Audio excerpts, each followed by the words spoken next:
सलाम पाकिस्तान 24 न्यूज के साथ मैं हूं महनूर अली खान और मैं हूं ज़िशान मलिक। हेडलाइंस आपने जाने, बुलेटिन का आगाज करेंगे। इस्लामाबाद की मकामी अदालत ने पीटीआई रहनुमा फवाद चौधरी का 2 रोज़ा जिस्मानी रिमांड दे दिया। ड्यूटी मजिस्ट्रेट नवीद खान ने महफूज फैसला सुना दिया। अदालत का फवाद चौधरी को 27 जनवरी को दोबारा पेश करने का हुक्म। इस्लामाबाद की मकामी अदालत ने पीटीआई रहनुमा फवाद चौधरी का 2 रोज़ा जिस्मानी रिमांड दे दिया। ड्यूटी मजिस्ट्रेट नवीद खान ने महफूज फैसला सुनाया, जबकि अदालत का फवाद चौधरी को 27 जनवरी को दोबारा पेश करने का हुक्म सामने आया है। फवाद चौधरी का 2 रोज़ा जिस्मानी रिमांड मंजूर कर लिया गया। ड्यूटी मजिस्ट्रेट नवीद खान ने महफूज फैसला सुना दिया। फवाद चौधरी को 27 जनवरी को दोबारा पेश करने का हुक्म। पुलिस ने 8 रोज़ा जिस्मानी रिमांड की इस्तदा की थी। 2 रोज़ा जिस्मानी रिमांड मंजूर कर लिया गया है फवाद चौधरी का। आज पेश किया गया एफएड की अदालत में फवाद चौधरी को, और इस मौके पर अहल खाना से मुलाकात भी करवाई गई। जिस्मानी रिमांड से पहले फवाद चौधरी की हथकड़ी लगी हुई थी, बख्शी खाना ले जाया गया उनको, और 8 दिन का जिस्मानी रिमांड मांगा था अदालत से, लेकिन 2 रोज़ का जिस्मानी रिमांड दिया गया है।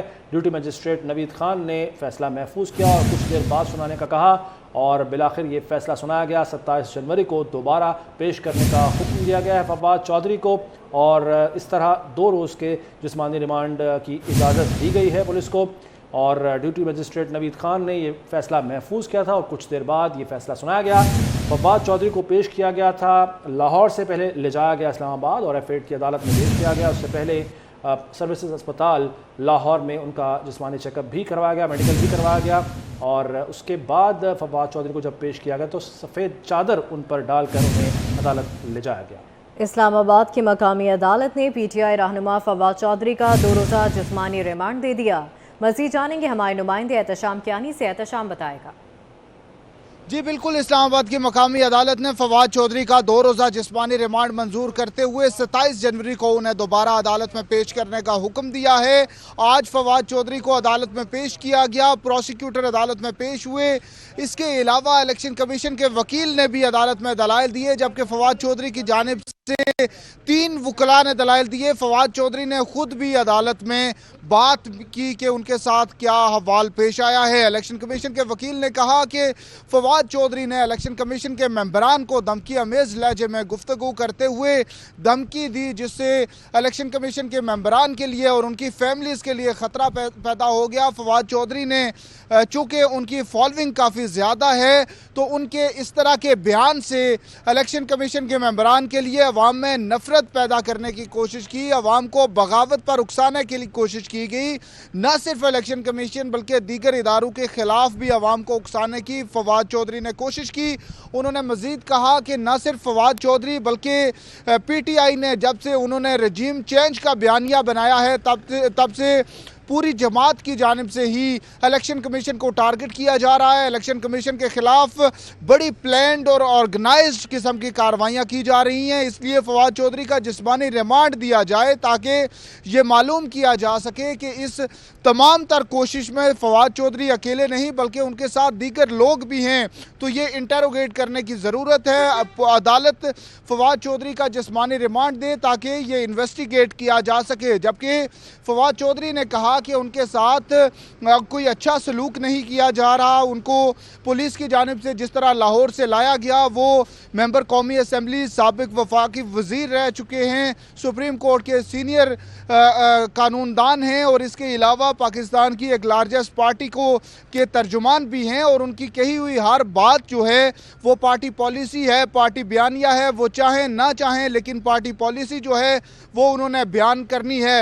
तो उन्होंने कहा कि मैं पार्टी का तर्जुमान हूं और ये बात मुकम्मल तौर पर वाज़े कर देना चाहता हूं।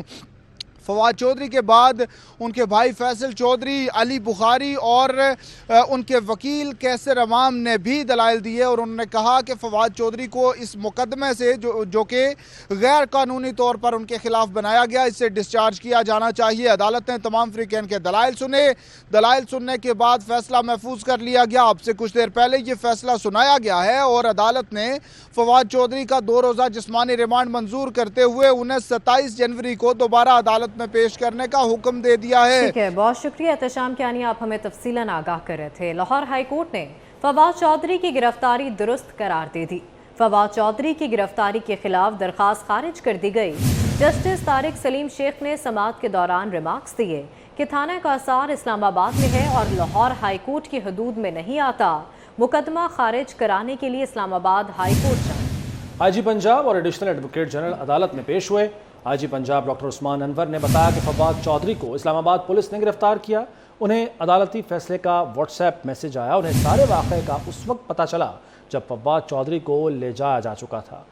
एडिशनल एडवोकेट जनरल का कहना था कि इस्लामाबाद पुलिस ने कानूनी तकाजे पूरे करके गिरफ्तारी की।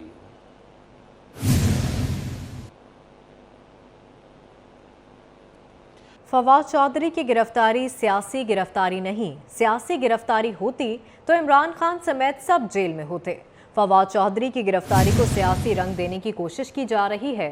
वज़ीर इत्तलात मरियम औरंगज़ेब कहती हैं मरियम नवाज, शाहिद खाकान अब्बासी और राना सनाउल्लाह की गिरफ्तारी सियासी इंतकाम था। धमकियां देना पीटीआई का माइंडसेट है। फवाद चौधरी की गिरफ्तारी पर शेख रशीद आग बबूला हो गए। सवाल पूछने पर शेख रशीद ने 24 न्यूज़ के रिपोर्टर इरशाद कुरैशी से बदतमीजी की और गलत ज़बान इस्तेमाल की। वज़ीर इत्तलात मरियम औरंगज़ेब ने शेख रशीद के रवैये की शदीद मज़म्मत की। मुत्तहिदा अरब अमारात के सदर मोहम्मद बिन ज़ैद अल नहयान का पाकिस्तान पहुँचने पर शानदार इस्तकबाल किया गया। वज़ीर आज़म शहबाज शरीफ, वज़ीर आला पंजाब मोहसिन नकवी और दीगर हुकाम ने रहीम यार खान में चांदना एयरपोर्ट पर इस्तकबाल किया। शहबाज शरीफ और सदर यूएई की मुलाकात हुई। बरादराना ताल्लुकात और दीगर मामलात पर बातचीत की गई।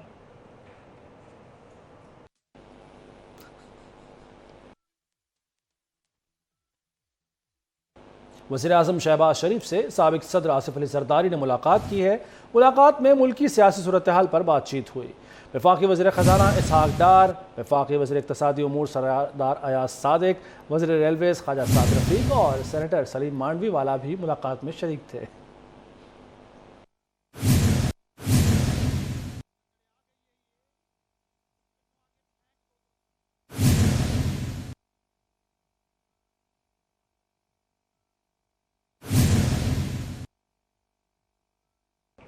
वज़ीर आज़म शहबाज शरीफ से निगरान वज़ीर आला पंजाब मोहसिन नकवी ने मुलाकात की। वज़ीर आज़म ने मोहसिन नकवी को निगरान वज़ीर आला पंजाब का ओहदा संभालने पर मुबारकबाद दी और नेक ख्वाहिशात का इजहार किया। वज़ीर आज़म ने कहा, उम्मीद है निगरान वज़ीर आला अपनी जिम्मेदारी आइन के मुताबिक एहसन तरीके से सरअंजाम देंगे और इलेक्शन के अमल को गैर जानिबदाराना और शफाफ बनाने में भरपूर किरदार अदा करेंगे।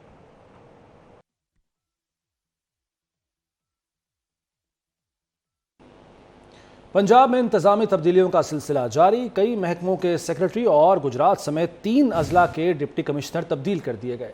नदीम सरवर को डीजी एंटी करप्शन के ओहदे से हटा दिया गया। मोहम्मद जमान वट्टू को डीजी एंटी करप्शन का इजाफी चार्ज दे दिया गया।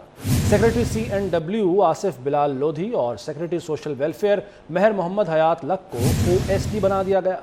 सेक्रेटरी लिटरेसी वजीउल्लाह कुंडी को सेक्रेटरी वेलफेयर का इजाफी चार्ज दे दिया गया। सेक्रेटरी हाउसिंग अहमद मुस्तजाब करामत को ओहदे से हटाकर नासिर महमूद बशीर को इजाफी चार्ज दे दिया गया। सेक्रेटरी मादनियात सैयद नजफ इकबाल और एडिशनल सेक्रेटरी राव परवेज़ अख्तर को OSD बना दिया गया। DC मंडी बहाउद्दीन तस्नीम अली, DC गुजरात आमिर शहजाद और DC वजीराबाद नवीदुल इस्लाम विर्क को OSD बना दिया गया। रजिस्ट्रार कोऑपरेटिव असद नईम को OSD बना दिया गया, जबकि मोहम्मद अहमद को रजिस्ट्रार कोऑपरेटिव का इजाफी चार्ज दे दिया गया है।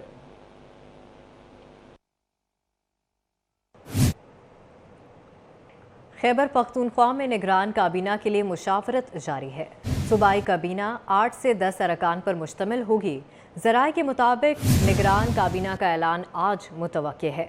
खैबर पख्तूनख्वा में निगरान काबीना के लिए मुशावरत जारी है। सूबाई काबीना 8 से 10 अरकान पर मुश्तमिल होगी। ज़राए के मुताबिक निगरान काबीना का ऐलान आज मुतवक्के है।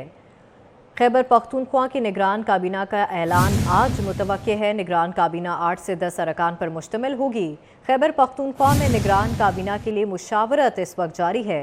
गवर्नर गुलाम अली और निगरान वज़ीर आला आज़म खान की 5 घंटे तवील मुलाकात हुई।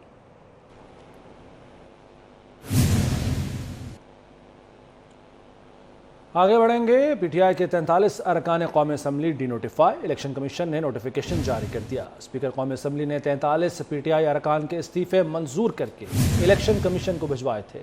डी नोटिफाई होने वालों में रियाज फतेहाना, सरदार तारिक हुसैन, नौशीन हामिद और सरदार मोहम्मद खान लगारी भी शामिल हैं। CDA ने भी PTI MNAs को कल तक पार्लियामेंट लॉजेस खाली करने की हिदायत कर दी।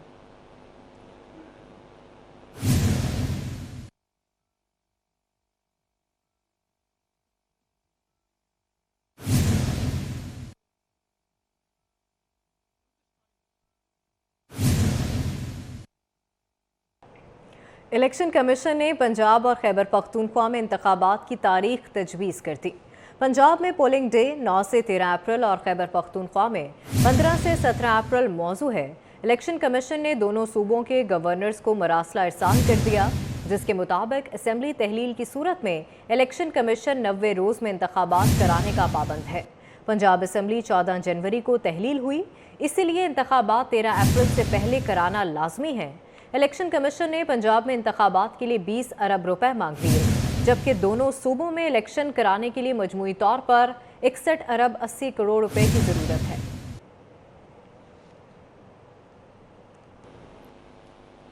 नई जिम्मेदारियां नए अंदाज से अदा करूंगी, मरियम नवाज का अज़्म। लंदन में सहाफ़ी ने सवाल पूछा कि क्या वज़ीर आला पंजाब के लिए आपका भी नाम है। मरियम नवाज सहाफ़ी के सवाल पर मुस्कुराईं और जवाब देने से गुरेज किया। आपको हमेशा एक्टिव देखा, तो नए रोल में किस तरह एक्टिव होंगी? नए रोल में नई जिम्मेदारियों के साथ इंशाल्लाह ताला। हम देख रहे हैं कि पंजाब असेंबली का इलेक्शन भी लेने जा रही है मरियम भी। पंजाब के लिए भी बड़ा खूबसूरत नाम है। पाकिस्तान ने भारत का फॉल्स फ्लैग ऑपरेशन मंसूबा बेनकाब कर दिया। इंटेलिजेंस इदारों ने मोदी सरकार के नए ड्रामे का पूरा स्क्रिप्ट हासिल कर लिया। False flag operation line of control के पुंछ सेक्टर में प्लान किया गया। मंसूबे के तहत भारतीय फौज और पुलिस जाली बरामदगी भी जाहिर करेगी। इक्तिसादी राब्ता कमेटी ने आदम गैस फील्ड से तेल और गैस की तलाश के लिए 5 साल की लीज की मंजूरी दे दी। ECC का इजलास वज़ीर ख़जाना इसहाक डार की ज़ेर सदारत इस्लामाबाद में हुआ। वज़ीर ख़जाना ने कहा कि मकामी सतह पर तेल और गैस की तलाश से दरामदी बिल में कमी आएगी। ECC ने ड्रैप की तजवीज़ पर अद्वियात की कीमतों में इजाफे की समरी भी मंजूर कर ली। सैलाब से मुतासरा इलाके के किसानों को गंदम के बीज पर सब्सिडी दी जाएगी। इसी हवाले से बात लेंगे वक़ास अजीम से। वक़ास, आगाह कीजिए। जी, आज वज़ीर ख़जाना इसहाक डार की ज़ेर सदारत इक्तिसादी राब्ता कमेटी का इजलास हुआ है, जिसमें ख़ास तौर पर जो सैलाब से मुतासरा इलाके हैं वहाँ पर काश्तकारों को सब्सिडी देने का फैसला किया गया है और उन्हें सब्सिडी और सस्ते निस्बों पर गैस जो बीज हैं वो दिए जाएंगे। जबकि इजलास में आज दवाइयों की जो कीमतें हैं उससे मुताल्लिक समरी थी उसको मंजूर कर लिया गया है और काबीना डिवीजन ने 3 अरब रुपए की सब्सिडी की जो ग्रांट है वो भी मंजूर कर लिया। हाउसिंग एंड वर्क्स कमेटी की जो समरी थी उसको मंजूर कर लिया गया और सुप्रीम कोर्ट की इमारत की ज़रूरी मुरम्मत के लिए फंड जारी करने की मंजूरी दी गई है। जबकि रबी सीजन के लिए गंदम के बीज पर सब्सिडी की समरी को मंजूर कर लिया गया है। इस वक्त बंदरगाहों पर मौजूद गंदम की जो शिपमेंट्स है उसकी इंस्पेक्शन की भी मंजूरी दे दी गई है और तेल और गैस की जो दरियाफ्त है उसके लिए जो समरी थी वो भी मंजूर कर ली गई है। जी, शुक्रिया वक़ास अज़ीम। रुपया कमज़ोर और डॉलर तगड़ा हो गया। इंटरबैंक में अमरीकी डॉलर 49 पैसे महंगा होकर 230 रुपये 89 पैसे पर बंद हुआ। ओपन मार्केट में डॉलर पर कैप हटने के बाद डॉलर 2 रुपये 25 पैसे महंगा होकर 243 रुपये पर पहुंच गया। फॉरेक्स डीलर्स के मुताबिक तलब पर रुपए की कदर में मजीद कमी हो गई। माहिरीन का कहना है कि दरामदी बिल और दीगर अदायगी पर रुपए पर दबाव देखा जा रहा है। रवा हफ्ते 3 रोज़ में इंटरबैंक में अमरीकी डॉलर 1 रुपये 22 पैसे महंगा हुआ।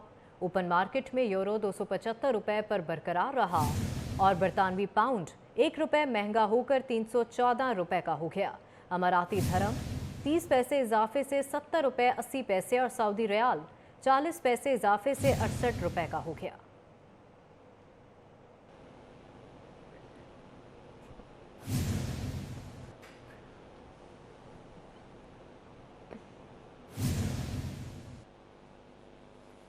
डॉलर महंगा होने पर सोना भी महंगा हो गया। 1300 रुपये के इजाफे से सोना 1,90,600 रुपये फी तोला की बुलंद तरीन सतह पर पहुंच गया। 10 ग्राम सोना 1,115 रुपये महंगा होकर 1,63,409 रुपये की बुलंद सतह पर पहुंच गया। आलमी मार्केट में सोना $13 सस्ता होकर $1,925 फी औंस तक गिर गया है। एक तोला चांदी की कीमत ₹2100 पर ही बरकरार है।